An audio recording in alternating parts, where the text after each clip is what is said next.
तो चलिए हम आपको ले चलते हैं सीधे जयपुर, जहां पर भारतीय जनता पार्टी के प्रदेशाध्यक्ष सतीश पूनिया क्या कह रहे हैं। संवाद करना। तो वहां के ग्रामीणों ने, किसानों ने अनेकों अपनी समस्याओं का जिक्र किया। मुझे गौरव हुआ कि देश के माननीय प्रधानमंत्री जी की जनधन, उज्ज्वला, आवास, इन सारी जो पॉलिटिक्स और परफॉर्मेंस के मुद्दे थे, उनकी गूंज सीमा के क्षेत्रों पर दिखी। जो हमारे बीएसएफ के जवान हैं, उन अधिकारियों से, जवानों से भी चर्चा की। उनकी अपनी कुछ सामान्य सी कुछ उनकी सहूलियत के बारे में उन्होंने सुझाव दिए हैं, लेकिन एक अच्छा तालमेल वहां की आबादी के बीच में और अर्धसैनिक बलों के बीच में, और दोनों ही पक्ष मुस्तैद दिखे, तो एक अनूठा और अभिनव हमारे लिए अनुभव था। उसको हम आगे ले जाएंगे। हमारी कोशिश रहेगी कि जो लोग पर्यटन के लिए जाते हैं, तो भारत की सरकार ने अभी जो बॉर्डर टूरिज्म है उसको डेवलप करने के लिए भी बड़ा कदम उठाया है। अभी तनोट माता के यहाँ 20 करोड़ रुपए का घोषणा माननीय देश के गृह मंत्री जी ने की है। इसी तर्ज पर अलग अलग स्थानों पर इस तरीके से उसको पर्यटन के रूप में विकसित करें, ताकि लोग बाग बॉर्डर की समस्याओं को भी देखें और वहां के पर्यटन का भी आनंद लें। प्रदेश पदाधिकारियों की बैठक है आज, कल नड्डा साहब भी आएंगे, किन चीजों पर फोकस है?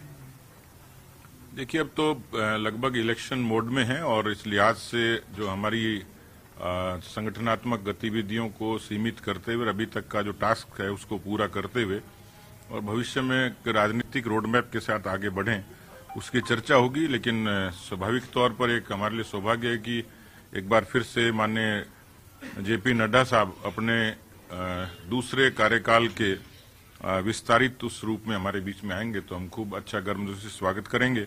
कार्य समिति में उनका जो मार्गदर्शन है वो हमें अतिरिक्त ऊर्जा देगा, और उस कार्य समिति, क्योंकि चुनाव की छाया में और अंग्रेजी कैलेंडर के 2023 के प्रारंभ की है, इस नाते मुझे लगता है कि भारतीय जनता पार्टी के कार्यकर्ताओं के लिए माननीय अध्यक्ष जी का जो उद्बोधन है वो प्रेरणादायक होगा। विधानसभा सत्र शुरू हो रहा है। बीजेपी किस तरह से आक्रामक रूप अपनाएगी और सदन के अंदर और बाहर क्या किस तरह की रणनीति रहने वाली है इस बार?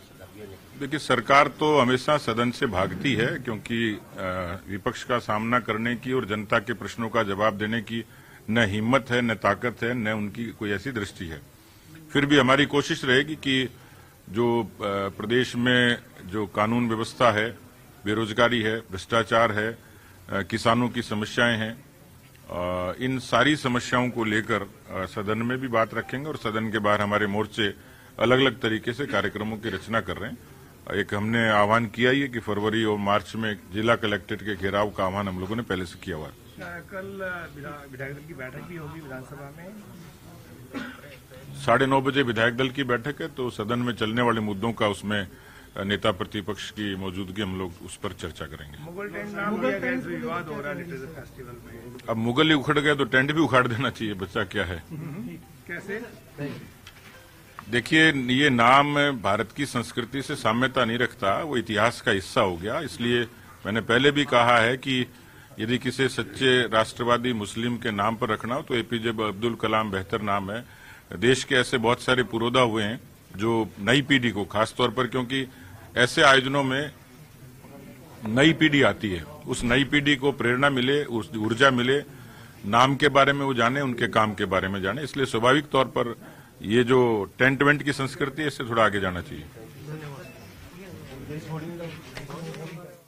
को आप सुन रहे थे, कई मसलों को लेकर के बातचीत की है और साथ ही साथ जेल में इस बार मुगल टेंट को लेकर के मचे विवाद पर उन्होंने अपनी प्रतिक्रिया भी दी है। कहा कि मुगल उखड़ गए तो टेंट भी उखड़ जाना चाहिए।